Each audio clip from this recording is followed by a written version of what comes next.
All right. Hello, everyone. Welcome back to OneSoccer. I'm your host for today, Josh Deming, joined by my colleague, Alex Gangue-Ruzic. And today, Alex, we'll be doing two things. Number one, talking about Alphonso Davies, what his future what could happen, I guess, over the summer in the next few months or up till 2025 when his contract runs out. I broke down the stories for you as they folded, so that will be fun to take a look at. And then after that, because there's also breaking news that Davies will not be involved in the Gold Cup, Alex, you, me, in the chat will be coming up with a 23-man Gold Cup roster. I wore the York tee today because we thought that there was a little slip that Zator would be on the 23-man squad, but that was not the case. So, Alex, maybe you could highlight the miscommunication on Twitter there, and also hope you're doing well. And yeah, let's get into the stream. Yeah, it was a pleasure as always to hop on and chat. And I mean, yeah, it looks like Corona Kielce jumped the gun a bit with their tweet saying he has been called up to the gold squad.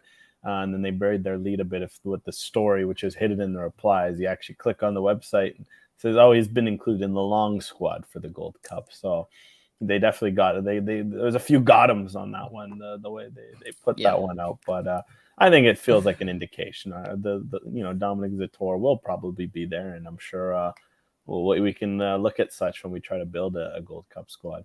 Now, I think it's fair to say that, I mean, the reason, like I said, I thought it was kind of weird. And I think when you tweeted it out, Alex, you were kind of laughing at the fact that maybe a gold squad a player got leaked from that, even though the Nations League squad isn't out. But it's not uncommon. A lot of times that some clubs do tweet out that, congratulations, a player has been called up. We saw it, of course, with the national team when the World Cup was happening. Few squads would leak that players are out. So it wasn't surprising when I saw that Corona Kielce tweeted that. I was like, yeah, that's not surprising that maybe the Gold Cup squad was already figured out.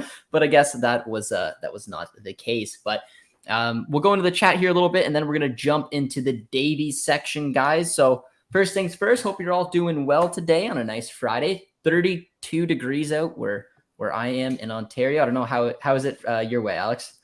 Well, looks like about a good 20 or so. It's not too hot, but it's a little more manageable, I'd say. Yeah. Nice. Yeah, I guess let us know in the chat where you guys are tuning in from, because it is hot here. Like 32 degrees. It is. I had to go wash my face off before I came on stream here, but yeah, there we go. So Luke Carey said this should be an interesting squad. It will be. We're gonna build it. I got my nice Google Sheets squad builder, I guess, thing ready. So I'm excited for that. Yeah, okay. We're going to skip over that one. There's a good opportunity for the boss to see some young talent. Yep, it will be. But all right, let's get on first things first with the Alphonso Davies story. So hopefully if you guys are just tuning in, you'll be able to catch most of this. I will try to go back on it, but I'm going to lay it out for you guys as we have seen it. So first things first, negotiations. This happened on May 26th. Negotiations between Bayern and Alphonso Davies over a new deal ongoing and are in a very good stage. Bayern want Davies to stay. He will be one of the focal points of their project, along with Jamal Musiala. Davies camp do want guarantees over the club's direction and the future. That was put out by Fabrizio Romano. He followed that up with that Bayern are on the same day, still on May 26th, that Bayern are pushing to extend Davies' contract as soon as possible. It's a top priority for the club, and negotiations are already ongoing. But still, the player wants some clarity. And then he just sprinkled in a little bit that Real Madrid appreciate Davies, but there are no concrete talks as of now. On May 27th, Bayern won the league, and shortly after that happened, Brazo and Oliver Kahn were sacked. Then skipping ahead a couple of days after a little bit of celebration, speaking to Alphonso Davies' camp, there's a lot of sense that Bayern are leading the race to sign the player. However, there's still some confusion over the future of Alphonso Davies and what's going to happen and who's obviously just going to take over, and they want some clarity. And again, on that same day, on May 29th, Alphonso Davies' agent said it's a chaotic time at Bayern, not sure exactly what's going on and who are we supposed to be talking to. And it seems that there's a little bit of instability and uncertainty about the direction of the club.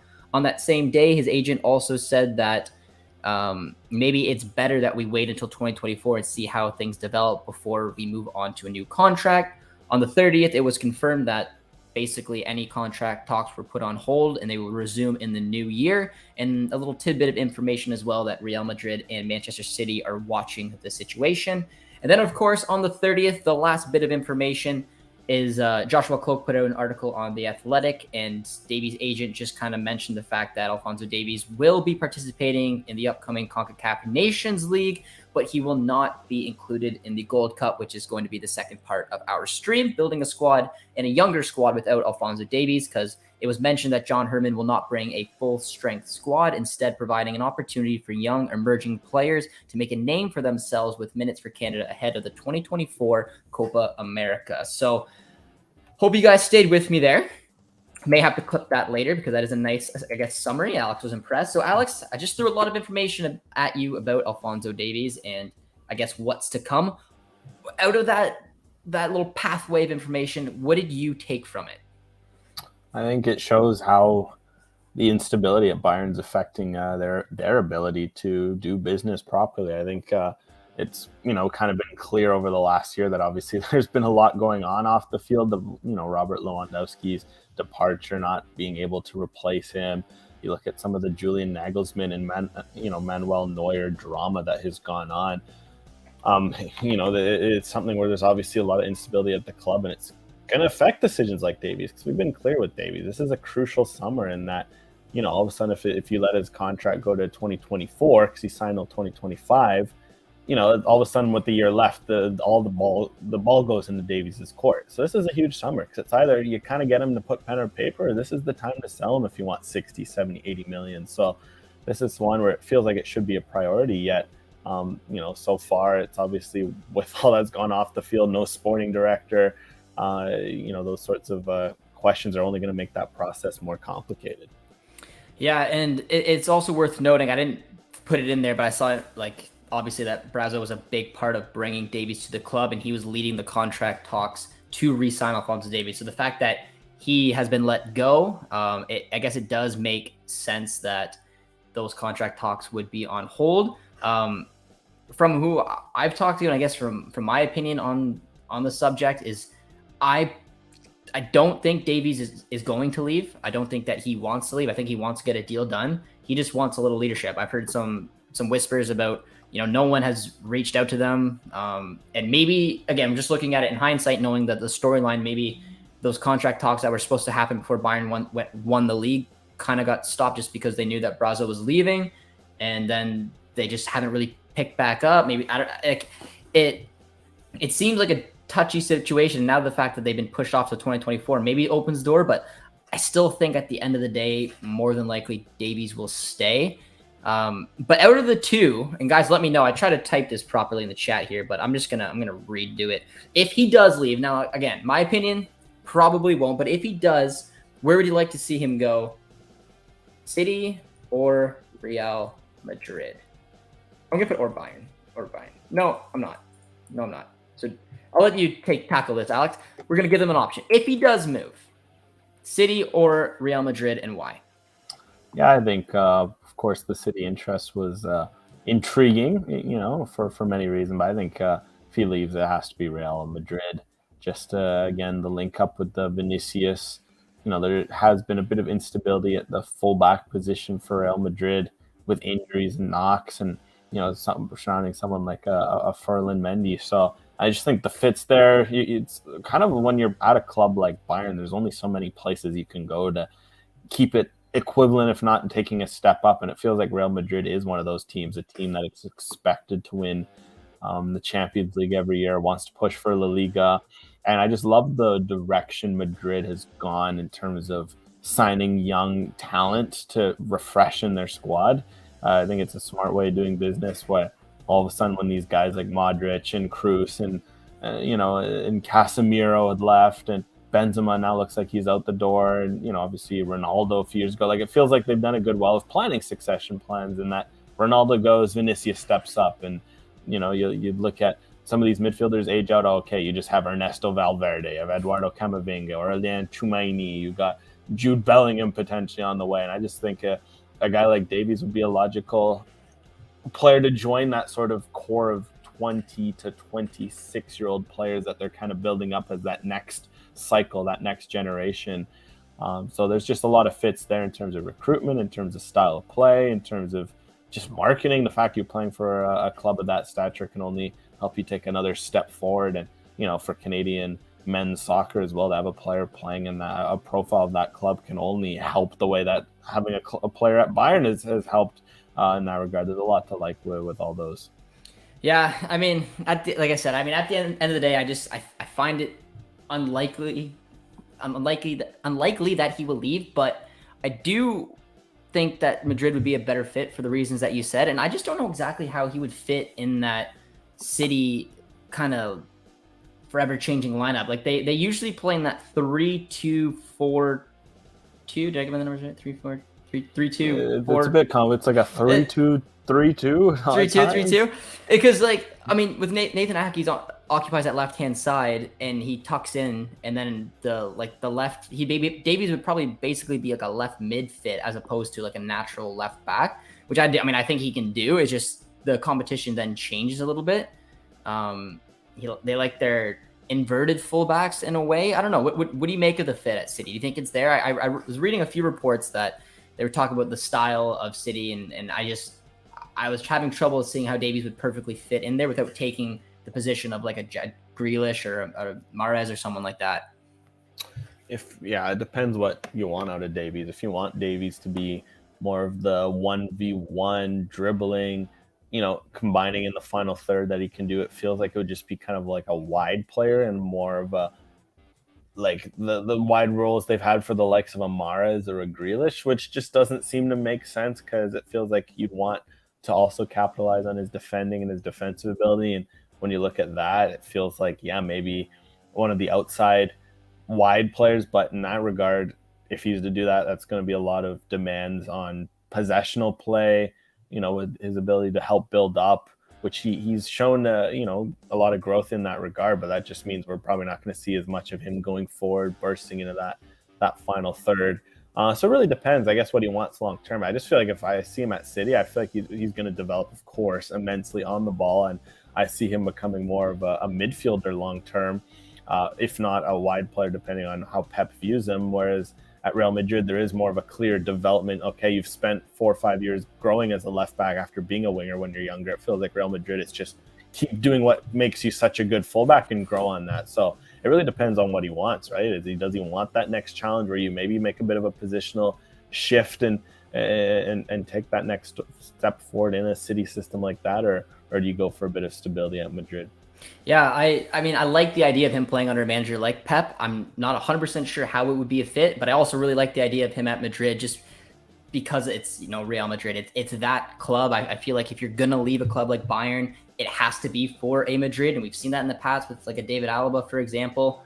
Maybe even like, a Barca, I don't think Barca's a fit, but playing alongside Vinny Jr. would be incredible. But I want to shift back to Bayern because, again, like I mentioned, personally, again, seeing the story and my assumption, but obviously things can change. I'm assuming he will stay at Bayern and they will get the deal done, but he was having such a good season under Nagelsmann. He fit that system really well. I mean, he was contributing with goals, assists, and he was just really looking like he was enjoying that wing back position in that setup. Obviously, Nagelsmann was sacked. Bayern went down on a downward spiral. They ended up winning the Bundesliga because Dortmund can't figure out a way to close it out, but Thomas Tuchel was given an opportunity. They made it clear that despite what he will or will not achieve this season, he will be coming back. And it looks like, because I've seen these rumors as well, that Gnabry was put up for sale, Sané was put up for sale, Sadio Mane was put up for sale. How do you think there's going to be a big turnover at Bayern this year? And it's hard, I guess it's hard to tell right now, but do you think that Thomas Tuchel will use him in that more advanced role, maybe using a back three? And if he doesn't, and he goes with a 4-2-3-1, do you think it would be a little nervy thinking that Davies may not get to his best in that role? It's hard to say because I think ultimately a lot of these wide players leaving, it feels also just like a cleaning out of sorts because there's very bloated squad in wide areas. Like the depth they have is very good, but also, again, if they want to clear out space for a striker and maybe some more midfield depth, etc., it feels like moving on from some of those wide players would help. And I guess it also depends on Tuchel, right? Like Tuchel's used wingers in the past, but he's also like at Chelsea where he loved his narrow inverted players playing underneath the striker, which is less of what Davies is good at. So I feel like if, based on that, I feel like Tuchel would see him as more of a left back. And I think that makes sense logically. Bayern to keep growing in that role for now. And I'd probably see, that him continue in that role before he'd make a shift elsewhere up the field, unless they really do. The one, I guess, is, if they clean out those forwards, then they bring in a guy like a Raf Guerrero, who we've been linked to. Or if he's coming in at left back, then maybe you could see Davies move up. But I guess that'll depend if they bring in a left back replacement and want internal improvement. And hey, maybe Davies and Musiala in a front four would be fun to watch. But if not, I see him at left back. Yeah, I mean, I was about to go there. I'm like, if Tuchel does do the 4-2-3-1 and Guerrero comes in, Guerrero goes left back, and with Mane, Sané, and Gnabry maybe moving on, maybe that's the dream of us Canadians, is Davies gets to play in a more advanced role. However, I mean, watching Rafael Guerrero, I don't know if he's the perfect fit to be like a defensive rock in that left back position. But regardless, I think between the two of them, I mean, Davies could track back and maybe it would work. But I am very curious because I think I saw a couple of reports today that the Guerrero to Bayern links are kind of heating up a bit. But it is interesting. Just like I said with Nagelsmann, I just really liked Davies' game this year. I think that left wing back role is perfect. That 3-5-2 or 3-4-2-1 system is where I think we're going to get the best out of him because of his attacking ability to track back and get up the field, put the good balls into the areas and produce, which is what he was doing from a wingback role. It's what we'd like to see him do. And I just think depending on the system, because again, there's a lot of moving parts with Tuchel, we're just, theorizing. I think, a traditional left back role could restrict him a touch. But Alex, we're almost 20 minutes in, guys, and this is the time for the fun part of the video. So if you guys are in here, be sure to drop a like and get ready to help us because we are going to build our 2023 Gold Cup squad. Now, looking back, like I mentioned in Cloak's article, he mentioned that, where is the quote? There it is. So that Davies will not be participating in the summer's Gold Cup and is expected that John Herman will not bring a full strength squad, instead providing an opportunity for young emerging players to make a name for themselves with minutes ahead for Canada of the 2024 Copa America. So, Alex, I want you to explain to the chat what you think that sentence means. Just like define like a player and give me a couple examples of, so not a full strength squad, but the opportunity for young emerging players. So give me a player that you think would fit as a young emerging player that we're going to focus on. And then give me an example of a player who does not fit into that category. I mean, I feel like young emerging players, the word young can be used very liberally because I'd say someone like Dane Sinclair at 25, 26 falls into that role. Someone who hasn't maybe had that chance to be, get a run in that goal for Canada, and someone who's very, could be a very high upside pick for the future. I'd say Dane Sinclair is an example. If you want to skew younger than a St. Clair, I'd say maybe,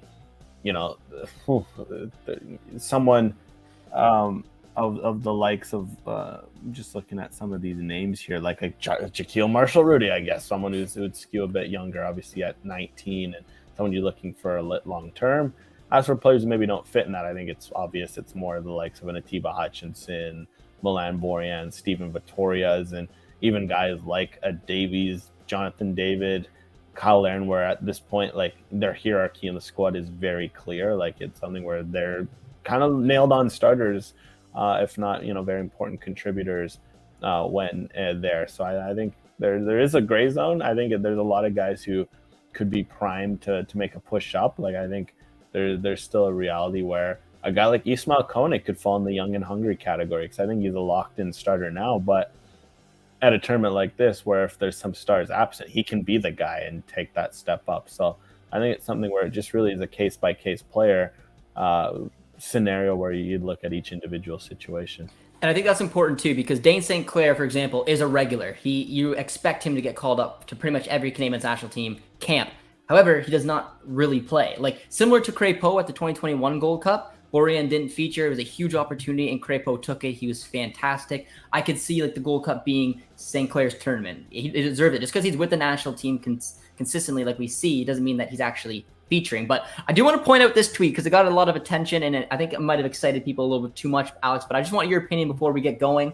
I assume Daniel Jebbison would fit into your young and hungry category. But for those who maybe don't know, I think like I've been asked a lot, and Alex, I know that you have too. Daniel Jebbison is a player that Canadians are fascinated about. I remember when he scored his first ever Premier League goal. It was pretty big across the Canadian soccer landscape. But it didn't seem like he was ready for that Canada call. He still had some business at the youth level with England. And I feel, and this is a gut feeling, I have no sources to kind of back this up, but I feel like this could be it, because this is a scenario. This isn't, I'm not fabricating anything. This is a scenario.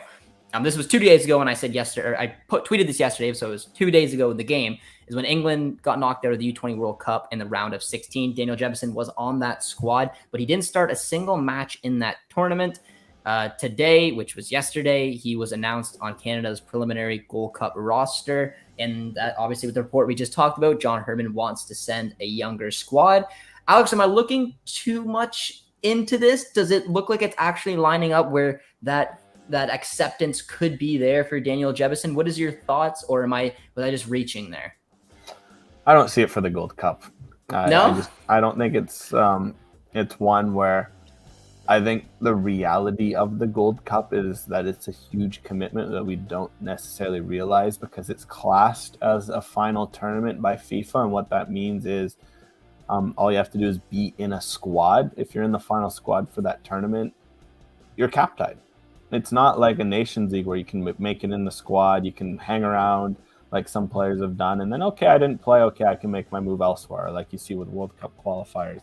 With a Gold Cup squad, it is a final squad that, whereas you play in it, or even if you just accept a call, it's a very final decision. I just don't think Daniel Jebbison is quite ready for that. And I think it's no coincidence that last fall he was very close to accepting a call up for the September window, and then a bunch of external factors came into play denying that, but it was very close. But a big reason why is at the time that's a friendly window for camp. It's like how Koleosha was at that camp. It's a chance for a young player to come, see the environment, even play a game if the circumstances allow it. And then from there, you're like, okay, I liked what I see. I can take that elsewhere. Whereas in a Gold Cup, it's a huge decision to make. Heck, it's not even like a Nations League where you can look, can I come? And maybe I don't see the field, and I'll help make my decision in that way. And I just think because of that, given where he's at, and the fact that he's about to be on a Premier League team, of course, will he stay there? Who knows? Will he go to another top 5 league, as there's been some rumors? Will he go to the Championship, as there's also been some rumors of him heading back there on a loan? Who knows? And that will change things. Like if he's in the Championship, for example, he's not going to be on England's radar, but say he gets moved to a Bundesliga club, scores a bunch of goals, that could be a different story. So from his perspective, I could see him waiting a bit for a Gold Cup, and maybe because in the fall Canada's going to be playing friendlies there, and there's another chance for a guy like him to make that step then. So chat, let me know. Give us a percentage that Jebbison will join the Canadian men's national team for the Gold Cup. Just give me a percentage. I know you can throw up 100 if you want to. You can throw 0. Be honest. Let me know your guys' thoughts. Alex, I'm going to ask you one more question before we start making our squad just around Jebbison, because again, I'm trying to get the chat a little bit hopeful. But give me your percentage, guys. I'll give you mine. Because I'm not overly hopeful, but to be honest. But do you think, Alex, that with no disrespect to Daniel Jebbison, he's obviously very far away from the England squad. And do you think that he just went to a U20 World Cup, a big moment for him, and the fact that he didn't start and didn't get significant minutes would play into his decision at all? Being like, all right, I recognize my situation. I am very far away from the national team. I'm still young. I could bet on myself for a few more years, but Canada has a tournament that I could feature in this summer. They have the Copa America coming up. We know they're going to the World Cup in 2026. You know what I mean? Does that come there? Or do you think he's just like, you know what? I just wasn't able to start at the U20 World Cup. I still want to take my time. Who knows what's going to happen in 12 months' time and where I can be? Look, you should look long and hard. I think it's something where, of course, from his perspective, if he has a pull for playing for England, then look, that's something you just can't, I guess, look at, right? The emotional pull. If he's just all he wants is the 3 lines and go for it. But if we're making for removing emotion from this deal and just this whole thing and looking at facts and what we know, he should look long and hard at it. I think it's something where the England U20s and how they did and how he featured is a big one. I think just the reality of English strikers, like there's been so many strikers before him. Like I think about Michael Antonio, great, always a great scorer, English eligible, just was dropping goals in the Premier League year after year. And then for him to play internationally, had to commit to Jamaica. Okay, I've had enough of waiting. And how many strikers have been in that similar situation where if you're not like one of the guys at a big six club, you're going to need to score a lot of goals just to get a sniff. Like even a guy like Jamie Vardy, it took a season of him playing like out of his like absolute alien mind for him to get an England call. And, you know, Patrick Bamford, I guess, is another example where, yeah, he got that English call, but at that time he had like 10 goals in the Premier League, 12 goals. Like that's a big bar for Jebbison where, you know, he's still, when he went on loan in League Two, he still hadn't cracked that sort of mark. And it's not to say, again, bet on yourself. It's something where if that call comes at 26, 27, 28, and that's what he wants, he can go for it. But I think it's something, if you're looking at what can happen now for Canada, yeah, he's not going to start right away. Look, there's David, there's Laren. Heck, depending on what happens with Ike Ugbo, he could be in the way next year. But it's something where he can push, he can get minutes and reps in that international environment, learn from the likes of David, Laren, and Ugbo and their stories, and then who knows if he finds his form, he can really be a guy for Canada. Whereas it just feels like for him to be the starting guy up front, like it's going to need him to be going to like Harry Kane-esque levels, which is a big ask for him to, of course, for a young player to live up to, because Harry Kane is, well, Harry Kane.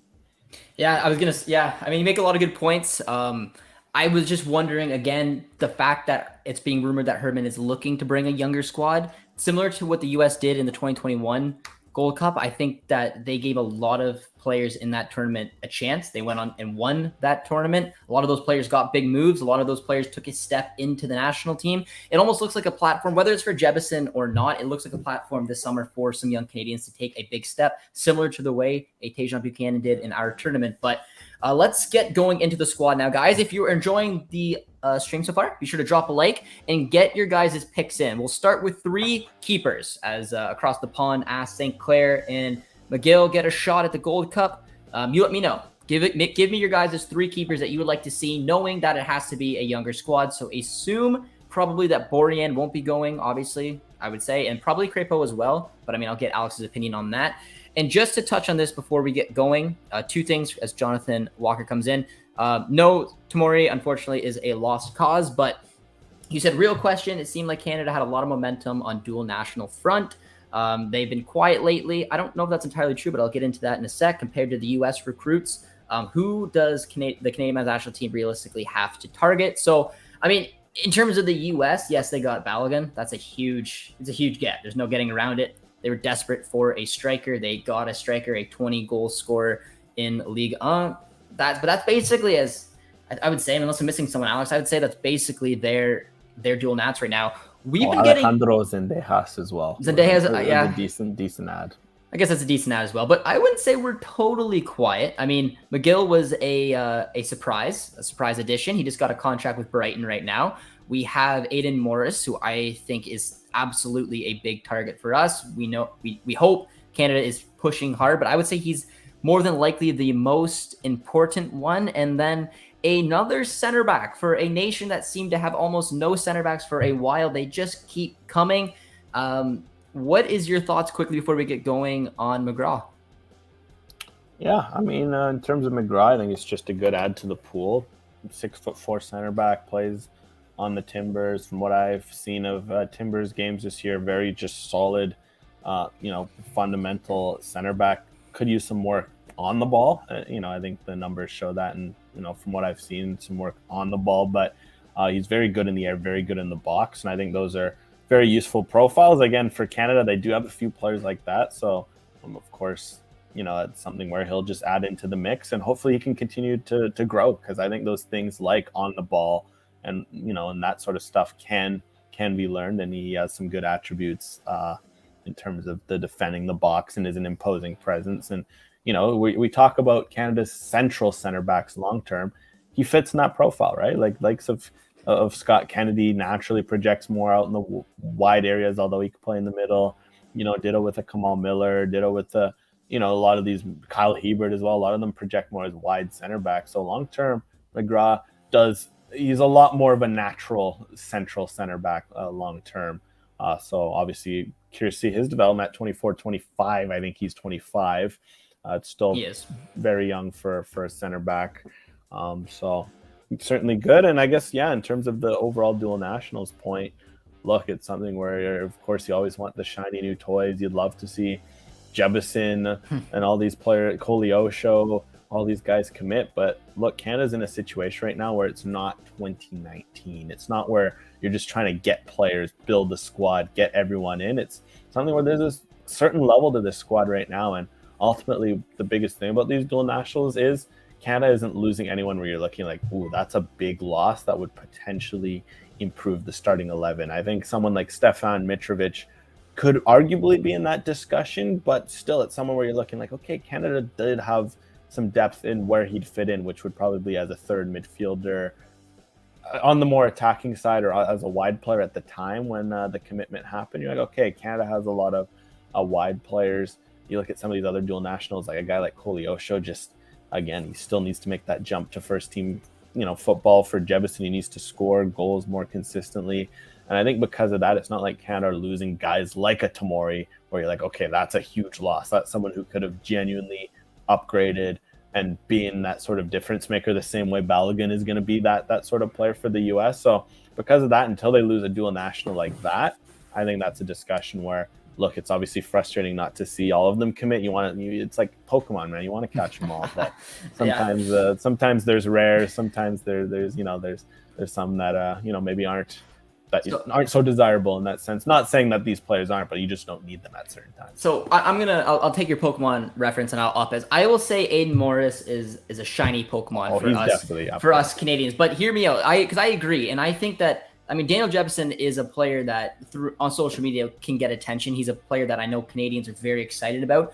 He would not, honestly, in a 23-man competitive roster, the roster we're going to see for the Nations League, he would not be on it. I don't think he'd be very close to it. Same goes for Luka Koleosho, in my opinion. These kids are very young, very raw, and they haven't quite done it at that level to justify a spot. If they got the spot, in my eyes, it would basically be to cap tie them. Now, I think there's an opportunity coming up at the Gold Cup where, again, like the U.S. kind of did in 2021, where Canada could send these players, and realistically, I could see a Daniel Jebbison starting the Gold Cup if he was willing to commit. But these players are ones that Canada, I don't think, would like to obviously lose out. Here's a couple other names here as well on the rise that we don't want to lose. You don't want to lose any dual nationals. You always want to add to your depth.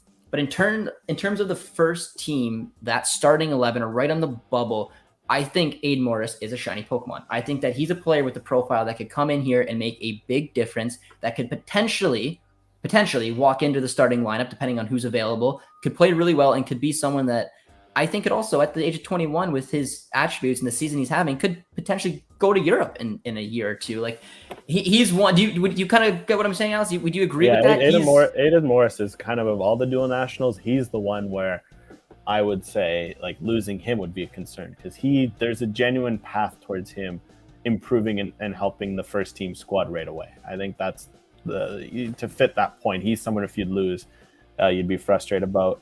Of course, I guess there's obviously a very strong pull for the US because there's a reason why this interest has come out so late. The fact that it took a moment like this, there's obviously strong interest from the US. And he's American born, if I'm not mistaken. He's grown up in those environments, so it's something where it's going to be a hard sell to push. But look, yes, that's the sort of caliber of dual national I'm talking about in this discussion.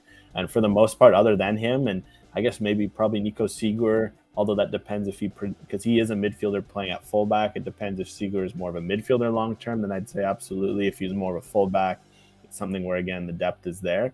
Other than those two, like a lot of these guys, they're very high potential players, right? Don't get me wrong. Jebbison and Koleosho, they've got very good ceilings, but these are players that still at this stage of their development are very much projects. And that's why it's something where if you lose them now, of course, for all you know, Jebbison can go again, he's a project. You go out and score 20 in the Premier League in 5 years. You're like, darn, what if? But it's also one of those where if you're looking at making decisions right now, you have to balance in now and the future, and of course, if he can get a bit more going on than now, then it's a different discussion.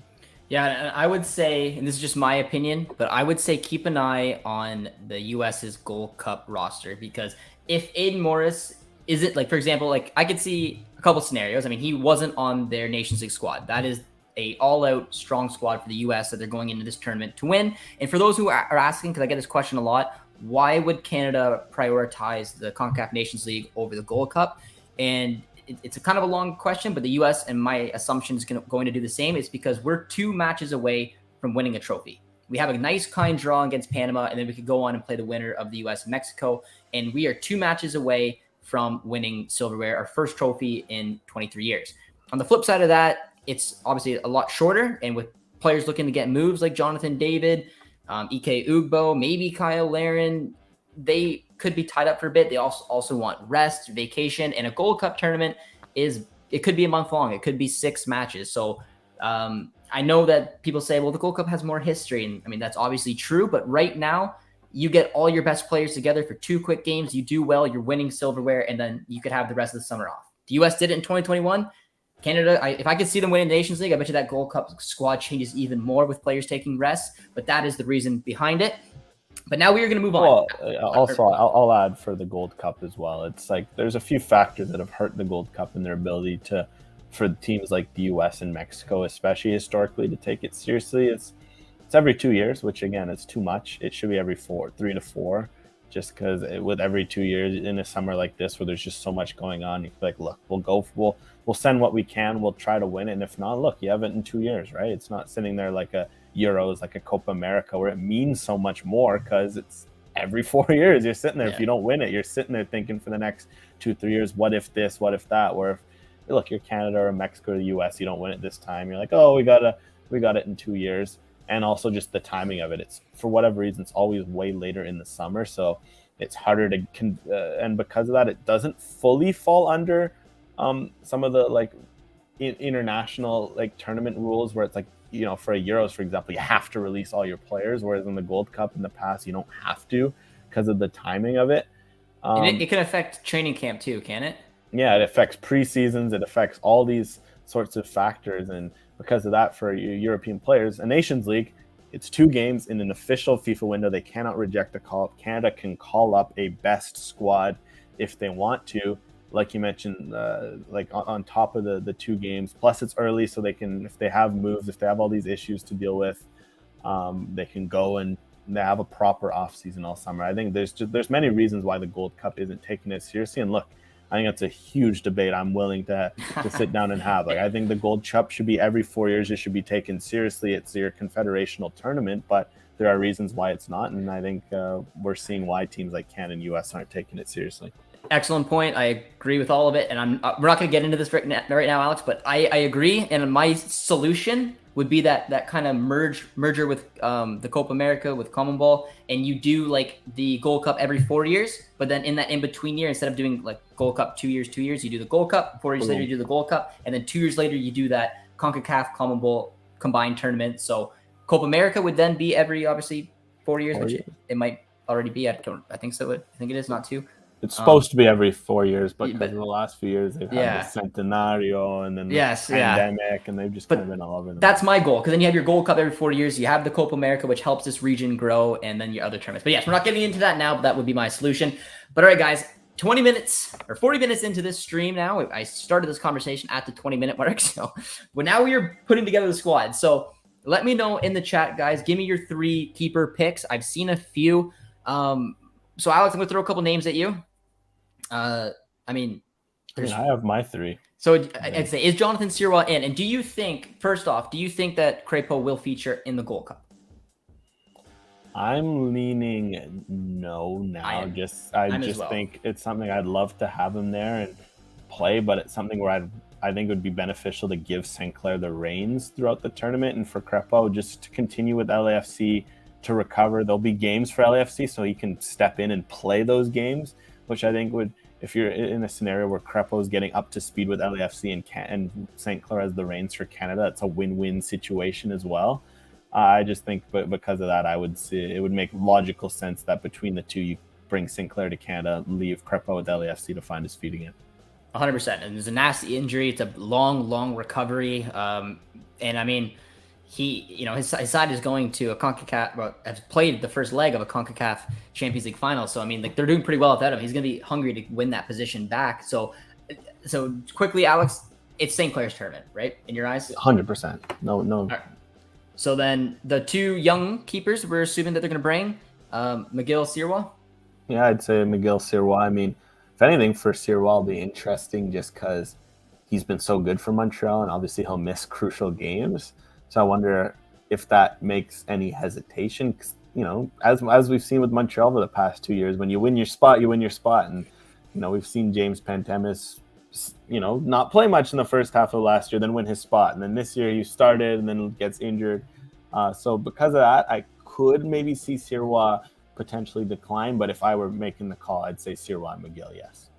Yeah, that would be my 3 as well. And we're setting it up in a 3-5-2 system because we're hoping Herdman and thinking Herdman will play the same way as he will with the full squad. So I guess let's now move on to the back 3. Guys, toss in your suggestions, any young players you think. Now, from what I've looked at the depth chart, I don't think the back line will be as young as that quote from Herdman says. I think there will be some mid to late 20s in there. But Alex, I guess we can, I don't know if you want to list them all at once or how many we're going to do. I think let's pick 5. So let's start on the right. So I'm assuming that Johnston may not be going. What are your thoughts? Or do we just want to throw like 5 center backs and kind of mold based on what we... Okay, well, yeah, give me 5 names, then we'll put them in their proper positions. So let's start with Cornelius. Do you think he'll go? I don't think so. Just because if his season for, like, I'd want him to go, but I'm thinking if his season for Malmo is still going on, and all of a sudden you have all these center back options popping up, and you'd hope that he is the kind of the guy at Nations League and uses that as motivation. I mean, the guys I'd look at right away that you'd want to see more in an environment like this. I mean, Hebert, that's the easy choice. Yeah, got Kyle.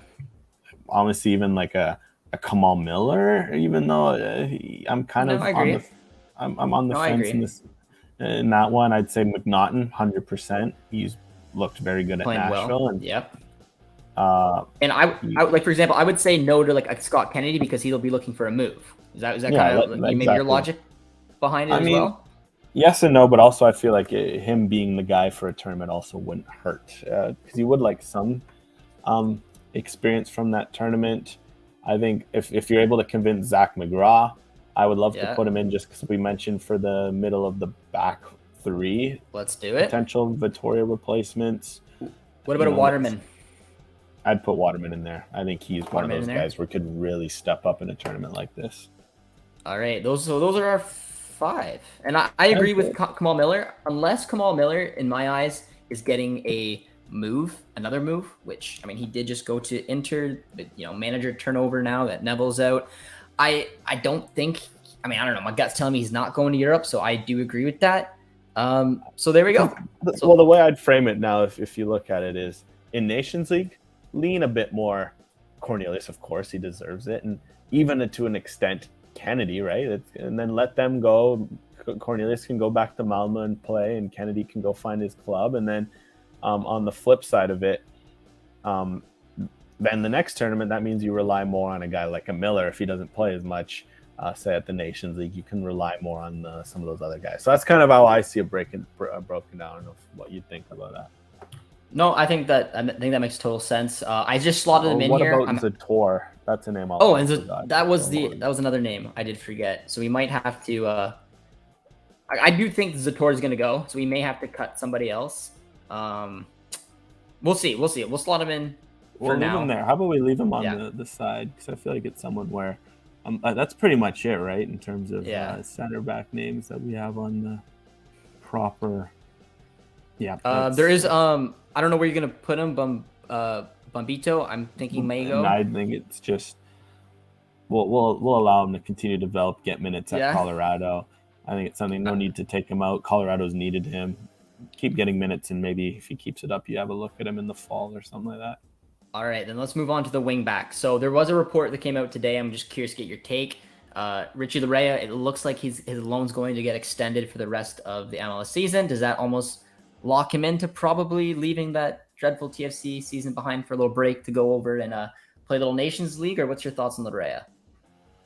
For Larea, I guess we'll see what he ends up being decided about his future for with the club level. Honestly, I'd lean no, just because he's kind of had a tournament like this to really prove himself. Like, he was so excellent at the 2021 Gold Cup and will be huge at Nations League. I guess the only reason is if Buchanan ends up eating a lot of minutes in Nations League, then Larea needs some minutes at Gold Cup. But I'd lean no for now, because a spot like Larea could free up a spot for like a Zator, for example, right? So. All right. And then left wing back. How many are we gonna do? 4? 4 wing backs, you think? Or 3? I don't know. I'm trying to think. Give me your list of wing backs quickly. Give me about 4. How about maybe for these other positions? How about we build out starters and then go for depth? Okay. After? All right. That might be easier at other positions. Okay. Give me your starting right wing back then. Your gut. What's it tell you? Wing back. Oof. That's You got a ZBG in here. You got Marshall Ruddy. You got Raposo, Liam Miller. There's a few intriguing names amongst that. I like your Broguiard shout, but yeah, I'm just trying to think if there's, because I mean, if Farsi was there, man, if Farsi was in, he'd be, but he obviously doesn't want to commit, so that's obviously up to fair play to him on that decision. But man, there's just a huge spot there at right wing back for a guy like a Farsi. I'd probably lean Broguiard, if not. Maybe depending on what we see from Marshall Rudy over the next month or so. I'm kind of leaning there as well, and I think a good point is we've been kind of talking about. Aaron Herrera is the starting right wing back for Montreal. I mean, Broguiard has been a fantastic addition off the bench. I think that he could start somewhere else in MLS, but I think Herrera's just been such a perfect fit right now that I think he would relish the opportunity to come and have an opportunity to shine, or maybe earn himself a different type of move. And yes, I like that. All right, now we're going to the left wing back side. So the options, a lot of them were actually kind of similar. Do you think like Adekubi? I mean, I don't think Edwards will be called up in my eyes. I don't know about Adekubi going or not. You could put Raposo there. I would probably throw like a Raposo in that mix. Yeah, I'd probably throw Raposo. Oof, I mean, he's battled injury, but based on his start, I would 100% put a Luca Petrasso in that mix. Petrasso. The injury was throwing me off with him, but because if not, looking at the other names, guys who you'd want to step up, it'd really be those two. Honestly, I'd say that kind of writes itself. Would be Raposo and Petrasso. All right, now your 3-man midfield. So I want to start off with Kone right away. I do think Kone will probably go. What about you? I think Kone would be a nice shout in there, just to really have him be the guy on a team like this, where they're, you're not playing with the Davies and the David, and you're kind of there. Like, people are like, oh, this is Kone. He's playing. I kind of want to see how he'd respond to that. Now, okay, what's your thought on Morris? Should we get him or not yet? Not yet. Yeah, I mean, do we put him in for fun? Like, I kind of want to put him in for fun, but I don't want to jinx anything. So, because if not, Chouanier for sure. Like, tell me like a Kone, Chouanier, Ahmed midfield trio cannot be fun. I do like it. Who do you think is playing the deepest then? Ahmed? That's the thing. They're all 8s. So I know we need to look at a 6, because they would be fun to watch, just because the fitness there between Chouanier and Ahmed and just Kone as well. Like, I feel like it'd be fun, but could this be Victor's tournament? Yeah, Laturi. I think you could slot Laturi in. Obviously, hopefully, him and Ross County have a bit of a hole to dig themselves out to not get dropped. And because if he gets dropped, that's if Ross County get dropped, maybe his club future might not be as certain. So let's hope he avoids the drop. It would be tough, man. It would be tough to see him go down. I don't think he can do it next year in that league. I think maybe a club would pick him up. It's not that unlikely. He could even get a loan move to stay in the top flight, but it's difficult. They're down 2-0. They got an early red, and they got a massive hole. So I'm really hoping that just for certainty that he's going to be in the top flight in Scotland next year, that he does remain up. But that would be an issue if obviously they go down. That could affect his ability to feature in his tournament. But we're going to think on the positive side. All right, now I need 2 strikers. So I'll throw a couple names at you. I mean, Brim comes to mind for me, but again, his future, 100%. Depending if he goes back to Rotterdam or if he's gonna get another loan move. Like, I hope he doesn't stay at FC Eindhoven for another season. I'd like to see him go to the Eredivisie at some way, shape, or form. Ike Ugbo obviously would be looking for a move. You have Akinola, which I'm gonna say it's probably almost a lock on this team. Whether he deserves to start is another question. You have your Schaffelberg. What are you thinking? Because I'm thinking even despite his future, I'm saying Ike Ugbo just because he didn't play that much over the last season, so it's not like he's carrying a huge minute load. It could just help him to go be the guy up front, and kind of this could be a chance for John Herdman to be like, look, we haven't had that chance to give you many minutes. Like, be the guy this tournament, show something. And you never know, a quick deal could happen. Maybe he doesn't get called up to the Nations League. Maybe he gets the deal if it happens. It works because I remember when 2021 Junior Hoylett was without a club. He went and played for Canada World Cup qualifiers, Gold Cup, all this stuff, and he signed for Reading and was no worse for wear. Really, I think in Ugbo's situation is why I say it for him versus like a Brim, for example. Brim just played like 2,000 minutes or whatever and ended up being for Eindhoven. Like, there's a minute load there. Where with Ugbo, like, it's not like he's carrying this huge, minute load of 2,000, 3,000 minutes, right? It's something that's more 500, 1,000 minutes, and a lot of sub appearances, a lot of unused sub appearances. Like, he should be fresh enough to come to a tournament like this and lead the line. So, if you're going off of not getting a lot of minutes, you're telling me Akinola is going to go beside Ugbo then? That's a different scenario because I think for Ugbo, it feels like it's more of just get this guy some confidence and hopefully get him that next move he needs. So a Schaffelberg, does that tickle your fancy? I think Schaffelberg, I mean, you just looking at him, like a Russell Rowe is a bit outside the box, but it could be fun to see kind of what he's made of. Starting material though, like, would you start? Yeah, starting material is a bit of a stretch, but I definitely would throw him in the mix. I'm gonna throw him under Ugbo because we're gonna still out. I do like Russell Rowe, and I'd like maybe the opportunity. I'm just trying to think of I would personally start Schaffelberg over Russell Rowe. I would start Brim over both. We could put Schaffelberg. I feel like a Schaffelberg Ugbo would be fun, and then we can say that we left Brim out for rest and club purposes. And then do you think? I think Akinola will probably go. What about you? Or Jebbison. Like, genuinely, because I think Akinola has been fighting for minutes, and it's something where, like, I don't know, you definitely Russell Rowe would be ahead of him just in terms of you want to see what's there versus what about an Akinola and his just battle to get minutes. It's tough. I'll leave it to you. We have one more. Leave it blank. Leave it blank, honestly. I'd almost like I'm just looking at other names. I'm curious to see how many spots we have left because I'm seeing right now, like, these are just in no particular order guys I'd like to see on this list, like Jaden Nelson. Actually, a guy we could throw up front, actually, put him tentatively, is DeAndre Kerr. I think based on his form for. Okay, I'll just get laughed. They're not liking the copy and paste. They want the cut, and it's so right. You're right. I'll do okay. So you want Kerr up top with my? I'd say if we're gonna talk, I'd take Kerr over Akinola in this moment, and maybe that frees up Akinola to get some more minutes with TFC. All right, big shout out there because I was doing it the wrong and long way, but there you go, Jonathan. Big shout out. All right, so now let's go into the midfield. Let me just do a quick count: 3, 4, 5, 6, 7, 8, 9, 10, 11, 12, 13, 14, 15, 16, 17. We're at 17, not counting Zator. So we definitely need some bodies. We'll put Nelson and Ahmed. I feel like those two feel like those would be good shouts to see what they can do. Nelson and Ahmed.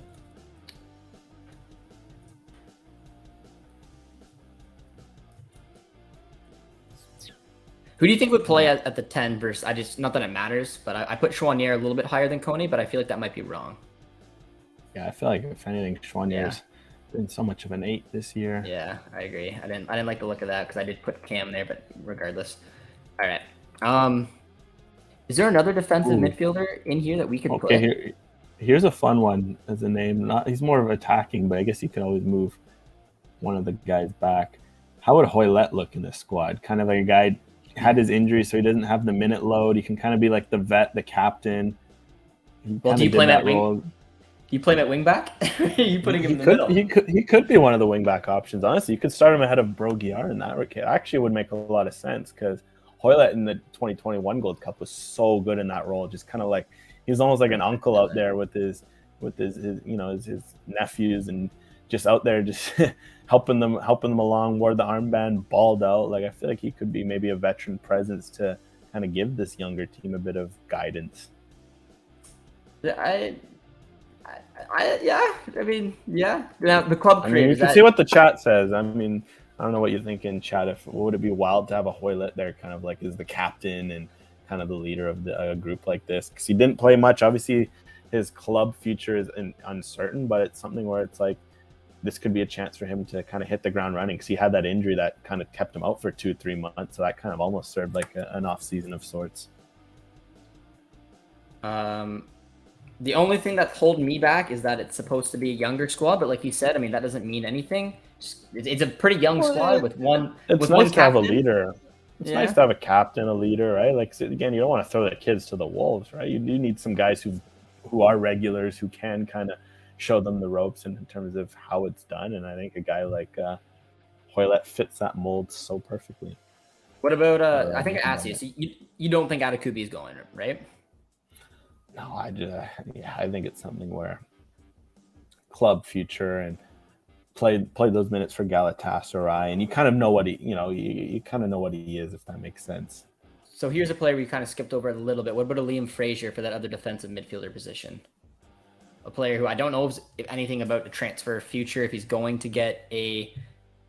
I would like to see Hoylett as a skipper. Yeah, I don't know if he's going to get a move or.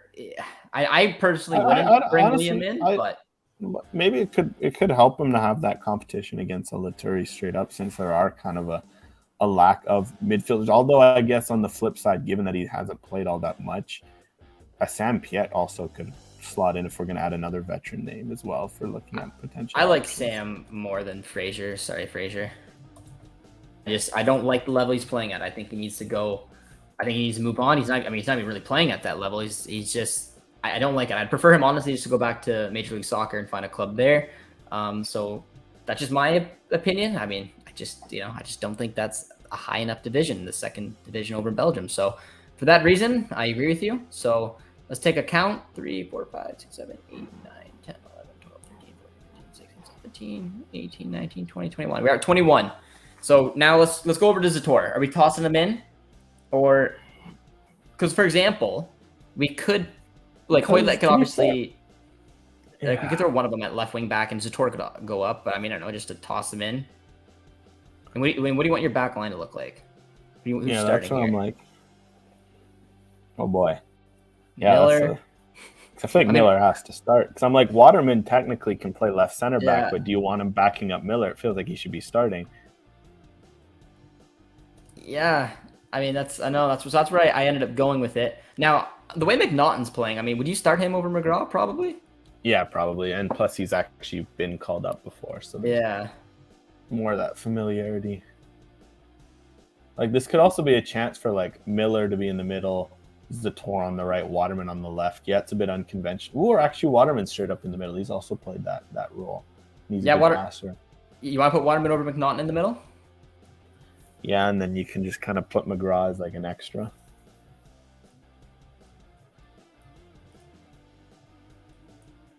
I'd still put McNaughton as the middle backup because his profile is better suited for the middle.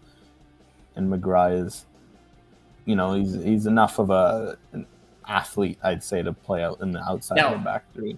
And now I'm going to put Hebert over on this side because Hebert has played at left back a couple times this season. So there you go. You can swap McGraw. That would probably be more natural for him. Yeah, there we go. Look at that, guys. We figured it out. All right. Where does that put us at now? Now we're at 22. We have one more spot. It's at that left wing back. And here's our list of players. So Well, I'll quickly just name a couple outside players. So you said no to Atakubi. Davies obviously isn't going. Larea could be the other name for you to ponder on here. Bombito. I mean, we saw him play at left wing back for the Rapids. Abzi's not on this list. Edwards, I just don't have a feeling Edwards is going, but maybe it's some depth. Liam Miller. Yeah, I'm looking the few names that are standing out amongst those who I'm pretty sure I haven't mentioned. It's probably Liam Miller, of course, Luca Petrasso, who we mentioned. Brandon Cambridge is also a bit of a fun one if we want to look at that route. Those are kind of the three. If not, if you want to round out with a third veteran, you could also throw Wotherspoon in there as well as a bit of a veteran. But I think Petrasso, Cambridge, or Miller are kind of the three that stand out to me right off the bat. I really like your Brandon Cambridge shout. Just because, I mean, what about Marshall Ruddy? Does that do anything for you or not really?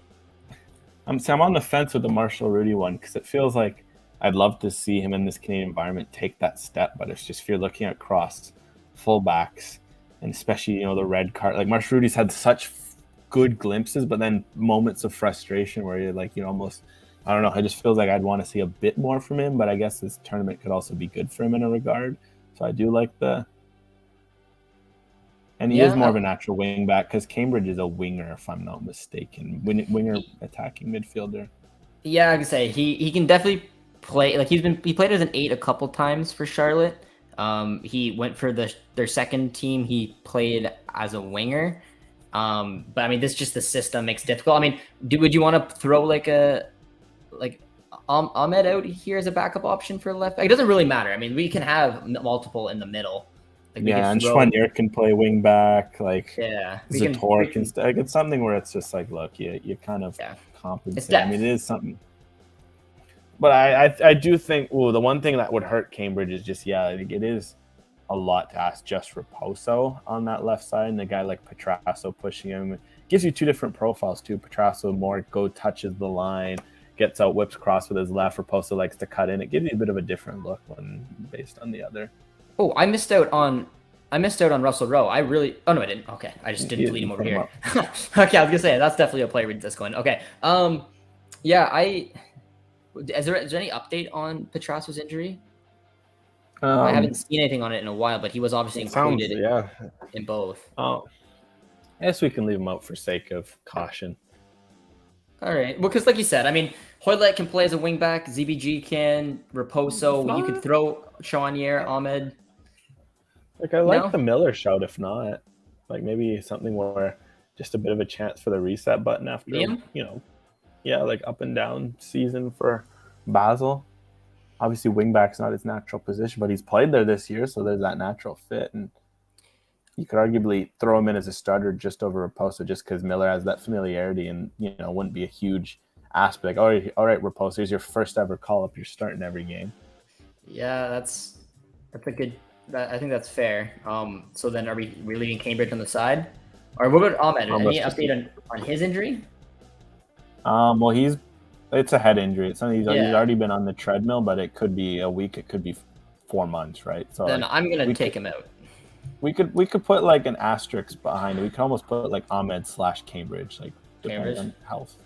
Yeah, we wish Ali obviously the quickest recovery. A very scary moment, but it seems like he'll be on his way. But just for now, let's just similar to Crepeau. Let's just say take the time and get healthy. Put him in an injury asterisk, something where it's if he's healthy, he's there. But Alex doesn't want to get called out for not throwing in his boy. Oh no, I'm just saying it's something that's you gotta point it. And honestly, put that for Petrasso as well. Those are two that if they're healthy, we'd probably be more inclined to. So I do want to ask you one quick question though, Alex. In terms of the big names, so we obviously threw Kone in. I mean, he's a big name despite obviously not having a ton of caps. So you don't think we're gonna? We know for a fact we're not going to see Davies, but you don't think we're going to see David, Laren, Atakubi, or Davies, or even Hutch? Which I don't think Hutch can do, or Eustachio. Amongst those names, David just played too many minutes. Get club move. Just give him some rest. Allow him to. You don't want him to be he played so much. You go to Nations League, you probably play a couple 180 minutes. You go to this, you play 500 minutes, and all of a sudden, like, you sign for a new club. Say Canada makes the final, that the final's in like late July, August, or whatever it is. All of a sudden, that's interrupting your preseason for most top 5 leagues. Like, I just don't think it's worth it for David. Ditto with the Buchanan likely making a move to a Serie A.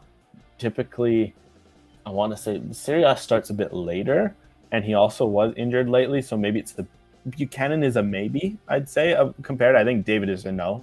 Davies is a no. Buchanan maybe. Eustachio a no. He's played way too much. He needs a rest. What about Laren? Do you think that if Valladolid stay up and he stays with Valladolid, do you think that gives him more of a chance to come as opposed if they get relegated and he maybe has to find a new club? I mean, it's a good question, but I feel like it's something where at this point he's kind of, his role is certain. Wouldn't hurt him to just have an off season, hit the bit of the reset button after such a weird campaign. And, obviously he doesn't have the same minute load, but he's been playing a lot since he's gone to Valladolid. I feel like it's one where I'm not sitting here thinking like, ooh, because Buchanan's a shout as well, because it feels like, again, he obviously proved it a bit in 2021, but he could be one of these younger guys who would have something to prove. So I'd probably lean up Buchanan over a Laren in this discussion, just because we know what Laren is. Either he's finding a new club, either he sticks around with Valladolid. But I don't know, maybe if the chat, or if you feel like Laren could provide that, I mean, I'm hoping the chat will understand, or anyone will understand, that we're just hoping that some of these players will get that big move. Buchanan's not going to come because he's going to Inter Milan. That's my interpretation. But guys, we are going to wrap up the stream, and we're just going to quickly go over the 23-man 2023 Gold Cup squad that Alex and I put together on the idea that Davies won't be there and that Herman is looking to bring a young squad. So we put it together in a 3-5-2, as you guys can see here. In between the sticks, we have St. Clair, Sirois, McGill, with St. Clair being the starter. The 6 center backs we brought, on the right, we have Zator and McGraw. Zator starting, Waterman, McNaughton in the middle with Waterman starting, and on the left, Miller and Hebert with Miller starting. In the midfield, our defensive midfielders is Laturi and Piet. Central midfielders, Chouanier, Nelson, are Cam, Kone, and Cambridge, with Laturi, Chouanier, and Kone starting. And I do really like that midfield 3, Alex. I do. Just to throw it in there, I think that could be a tasty little midfield 3. You got your natural 6 in Laturi. You have 2 kind of 8s, but I mean, we know that Kone can get up there if he needs to.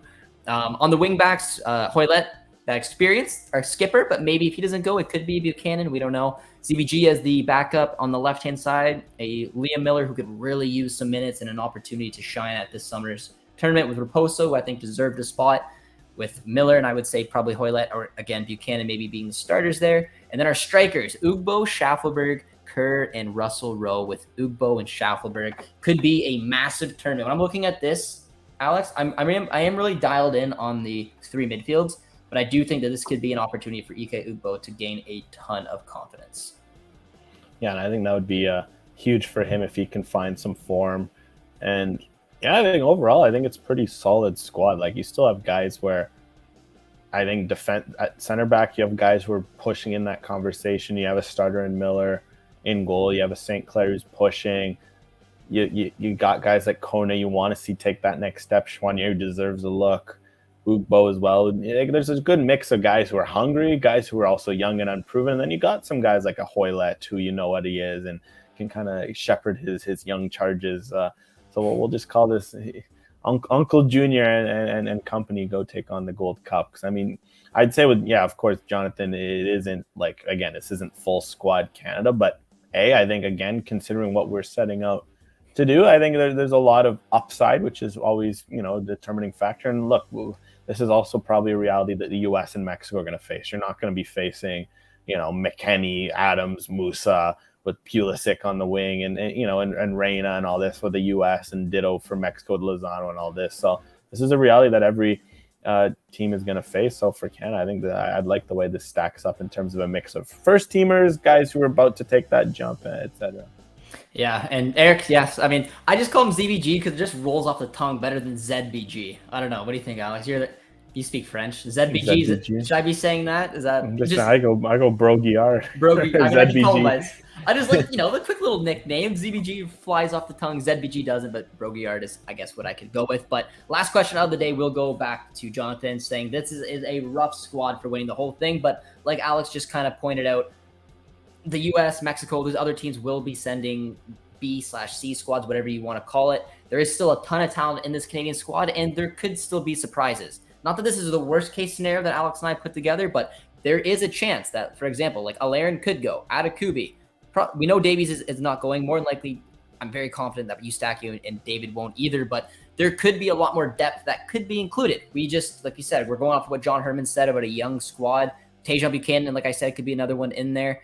But despite that, I still think this is a very strong-looking squad, and it just gives these players an opportunity, something that we saw with the U.S., a lot of their players taking big steps, and even in Canada. Like, Tajon Buchanan was, before that tournament, was a good up-and-comer, and all of a sudden he's a player that's ready to thrive in Major League Soccer and then take a big step going to Belgium, and now he's been linked to a club that is in the Champions League. So that's the biggest thing I've been looking forward to as a fan, and seeing if you do see a team like this, is that one of these players, or 2, 3, 4 of these players could take a giant step and could help their stock rise significantly. So with that being said, that is the squad that Alex and I put together. I do like it. And yeah, that is the stream, guys. So I hope you guys did enjoy it.